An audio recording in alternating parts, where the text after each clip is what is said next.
Okay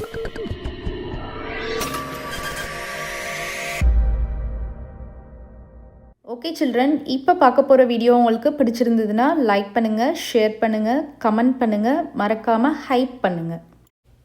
hello children, welcome back to our channel trending Abhi. நம்ம வந்து CBSE maths grade 9 NCERT syllabus தான் பார்த்துட்ருக்கோம், கணித மஞ்சரி. ஆல்ரெடி நம்ம சேனலில் சாப்டர் 1 சாப்டர் 2 எல்லா சம்ஸுமே பேஜ் பை பேஜ் சால்வ் பண்ணி போட்டிருக்கிறோம். கண்டிப்பாக போய் செக் பண்ணி பாருங்கள். உங்களுக்கு ஈஸியாக இருக்கணும் அப்படின்றதுக்காண்டி நம்ம சேனலில் ஒரு பிளேலிஸ்ட் க்ரியேட் பண்ணியிருக்கிறோம், சிபிஎஸ்சி கிளாஸ் 9 மேக்ஸ் அப்படின்னு சொல்லிட்டு. ஓகே சில்ட்ரன், நம்ம சேனலை ஃபர்ஸ்ட் டைம் பார்க்குறீங்கன்னா கண்டிப்பாக சப்ஸ்கிரைப் பண்ணுங்கள். ஓகே சில்ட்ரன், இன்றைக்கி நம்ம வந்து சாப்டர் 3 ஸ்டார்ட் பண்ணலாம், the world of numbers.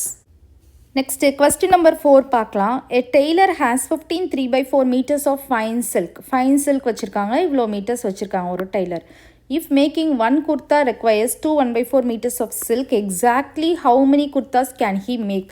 So டோட்டலாக இவ்வளோ ஃபைன் சில்க் வச்சுருக்காரு, இவ்வளோ மீட்டர்ஸ் வச்சுருக்காரு. ஒரு குர்த்தா பண்ணுறதுக்கு இவ்வளோ மீட்டர்ஸ் தேவைப்படுது. அப்போ எத்தனை குர்த்தாஸ் வந்து அவர்கிட்ட இருக்கிற சில்க் வச்சு பண்ண முடியும் அப்படின்ற மாதிரி நமக்கு கேட்குறாங்க.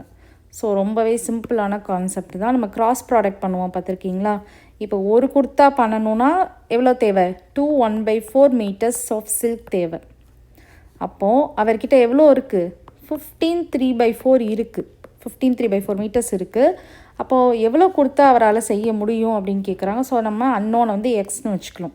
ஸோ இதை நீங்கள் வந்து கிராஸ் ப்ராடக்ட் பண்ணிக்கோங்க. அப்போ வந்து 2 1/4 எக்ஸ் ஈக்குவல் டு 15 3/4. இது எல்லாத்தையும் ஃபஸ்ட்டு இம்ப்ராப்பராக மாற்றிக்கோங்க. 4 2s are 8, 8 + 1 9, 9/4x is equal to 15 4s are என்னது? 5 4s are 26, கரெக்டாக 60. ஸோ 60 + 3 63, கரெக்டாக. ஸோ 63/4 வரும்.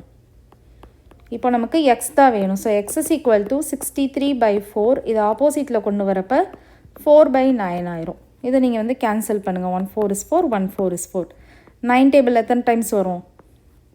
7 9s are 63. So X is equal to 7. அப்போ 7 குர்த்தாஸ் வந்து அவர்கிட்ட இருக்கிற கிளாத்தால் மேக் பண்ண முடியும். அதை நீங்கள் வந்து ஒரு லைனாக எழுதிடுங்க, ஓகேவா? ஸோ therefore அப்படின்னு போட்டுட்டு 7 குர்த்தாஸ் கேன் பி மேக் அப்படின்ற மாதிரி எழுதிக்கோங்க. அண்டர்ஸ்டாண்ட்? அதான் உங்களுக்கு ஓகே. நெக்ஸ்ட் கொஸ்டின் நம்பர் 5 பார்க்கலாம். Find 3 rational numbers between 2 decimal numbers கொடுத்துருக்காங்க, 3.1415 அண்ட் 3.1416.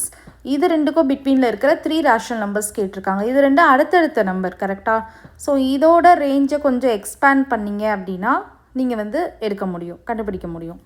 ஸோ எப்படி பண்ணலாம் அப்படின்னு நீங்கள் திங்க் பண்ணிங்கன்னா இந்த மாதிரி தானே இருக்குது. ஸோ எப்பயுமே நான் சொல்லியிருக்கேன், பாயிண்ட்டுக்கு பக்கத்துலேயே 0 போடுறீங்க, டெசிமல் நம்பருக்கு போடுறீங்கன்னா அதோட வேல்யூ சேஞ்ச் ஆகும்.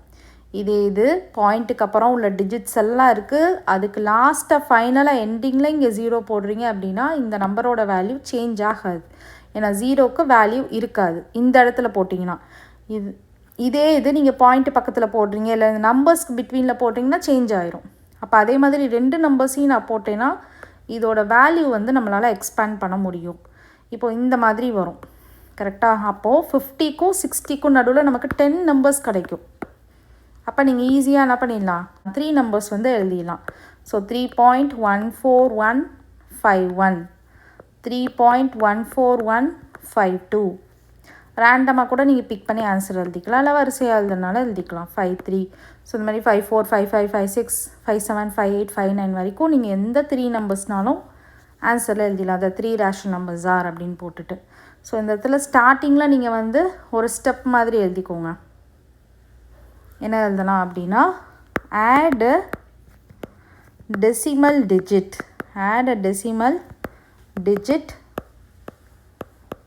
to expand the range அப்படின்ற மாதிரி எழுதிட்டு அதுக்கப்புறமா நீங்கள் இந்த நம்பர்ஸை எழுதுங்க. அண்டர்ஸ்டாண்ட் ஆகுதா உங்களுக்கு? ஓகே. நெக்ஸ்ட் இந்த எக்ஸசைஸில் last sum and also important sum. Can you think of other ways to find a rational number between any two rational numbers? அதாவது ஏன்னு ஒரு ரேஷனல் நம்பர் இருக்குது, பீன்ற ரேஷனல் நம்பர் இருக்குது. இது ரெண்டுக்கும் இருக்கிற இன்பிட்வீனில் இருக்கிற ரேஷனல் நம்பர்ஸ் கண்டுபிடிக்கிறதுக்கு வேறு ஏதாவது வேஸ் இருக்கா அப்படின்ற மாதிரி கேட்குறாங்க. ஸோ ஃபஸ்ட்டு வே நம்ம என்ன சொல்லலாம், நம்ம கண்டுபிடிச்சோம் இல்லையா average method, 2 rational number add பண்ணி 2ஆல் டிவைட் பண்ணுறது, அதை வச்சு நம்ம கண்டுபிடிக்கலாம். ஸோ இதோட டெஃபினேஷன் எழுதணும். Add 2 numbers together and divide by 2 and divide by 2 அப்படின்னு எழுதிட்டு ஒரு எக்ஸாம்பிளும் கொடுத்துருங்க. அப்போ நமக்கு என்ன கிடச்சிரும், மிடில் நம்பர் கிடச்சிரும். கரெக்டாக? ஸோ மிடில் நம்பர் கிடச்சிரும். அதாவது a + b/2 பண்ணோம் அப்படின்னா, ஃபார் எக்ஸாம்பிள் ஏதாவது ஒரு 2 நம்பர்ஸ் எடுத்துக்கலாம். இப்போ 1/4 2/4 இருக்குதுன்னு வச்சுக்கோங்க. இது ரெண்டுக்கும் நடுவில் மிடில் நம்பர் என்ன இருக்கும்? ஏன்னா இது ரெண்டும் அடுத்தடுத்த நம்பர். கரெக்டாக? 1/4க்கு அடுத்து 2/4 வரும் நம்பர் லைனில். ஸோ இந்த மாதிரி இருக்கிறப்போ மிடில் இருக்கிறது கண்டுபிடிக்கணும்னா நீங்கள் என்ன பண்ணிக்கலாம், மிட் பாயிண்ட் கண்டுபிடிச்சிக்கலாம். So plus 2/4/2. ஸோ சேமாக தானே இருக்குது. அப்போ நீங்கள் என்ன பண்ணிக்கலாம், ஜஸ்ட்டு ஆட் பண்ணிக்கலாம். 3/4 × 1/2 தட் இஸ் 3/8. ஸோ அப்போ 3/8 தான் இது ரெண்டுக்கும் நடுவில் உள்ள நம்பர் அப்படின்ற மாதிரி நீங்கள் சொல்லிடலாம். செகண்ட் மெத்தட் பார்த்திங்கன்னா CDM அப்படின்னு சொல்லுவாங்க. அதாவது காமன் டினாமினேட்டர் மெத்தட். நம்ம LCM பண்ணுவோம்ல, அது மாதிரி தான் டினாமினேட்டர் மெத்தடு. ஸோ இந்த மெத்தடில் வந்து இப்போ சப்போஸ் ஒரு எக்ஸாம்பிள், குயிக் எக்ஸாம்பிள் பார்த்துறேன். இப்போ 1/4 3/4 இருந்துச்சுன்னா நீங்கள் ஈஸியாக என்ன பண்ணிடுவீங்க, இதோட மிடில் இருக்கிற ரேஷனல் நம்பர் 2/4 அப்படின்னு எழுதிடுவீங்க, டினாமினேட்டர் சேமாக இருந்துச்சுன்னா. இது டினாமினேட்டர் டிஃப்ரெண்ட்டாக இருக்குது, 1/2க்கும் 2/3க்கும் நடுவில் உள்ளது அப்படின்னு பார்த்தீங்கன்னா, ஸோ இந்த மாதிரி இதுக்கு மிடில் இருக்கிற ரேஷனல் நம்பர்ஸ் பார்த்தீங்கன்னா நீங்கள் LCM எடுக்கணும். அப்போ 6 வரும். So 2 3s are 6. அப்போ 1 3 is 3, 3 2s are 6. அப்போ 2 2s are 4. அப்போ நமக்கு என்ன கிடைக்கிது, 3/6 கிடைக்கிது, 4/6 கிடைக்கிது. இப்போயும் நமக்கு வந்து அடுத்தடுத்த நம்பராக தான் இருக்குது. ஸோ நம்ம ரேஞ்சை வந்து எக்ஸ்பேண்ட் பண்ணணும். அப்போ நம்ம என்ன பண்ணலாம், ஏதாவது ஒரு நம்பர், அதாவது 2 5 10 இந்த மாதிரி ஏதாவது ஒரு நம்பரை எடுத்து மேலேயும் கீழேயும் மல்டிப்ளை பண்ணுங்கள். இப்போ 10 கூட எடுத்துக்கோங்க. 10 எடுத்து மேலேயும் கீழேயும் மல்டிப்ளை பண்ணணும். அப்போனா தான் வேல்யூ சேஞ்ச் ஆகுது. அப்போ 30/60, 40/60. கரெக்டாக? 30/60 40/60 இருக்கும். இப்போது இதுக்கு பிட்வீனில் நீங்கள் ஈஸியாக எழுதிடலாம் இல்லையா, 31/60, 32/60, 33/60 இந்த மாதிரி ஈஸியாக எழுதிட்டு போயிடலாம். அண்டர்ஸ்டாண்ட் ஆகுதா? ஸோ இது ஒரு மெத்தட் நீங்கள் ஃபாலோ பண்ணலாம், காமன் டினாமினேட்டர் மெத்தட். அண்டர்ஸ்டாண்ட் ஆகுதா? ஓகே சில்ட்ரன், இந்த சம்மோட இந்த எக்ஸசைஸ் வந்து ஃபினிஷ்ட் ஆகுது. நெக்ஸ்ட் வீடியோவில் நம்ம நெக்ஸ்ட் கான்செப்ட்ஸ் வந்து பார்க்கலாம். இந்த வீடியோ உங்களுக்கு பிடிச்சிருந்ததுன்னா லைக் பண்ணுங்கள், ஷேர் பண்ணுங்கள், நம்ம சேனலை சப்ஸ்கிரைப் பண்ணுங்கள், உங்கள் ஃப்ரெண்ட்ஸ்க்கும் கண்டிப்பாக ஷேர் பண்ணுங்கள். Bye children.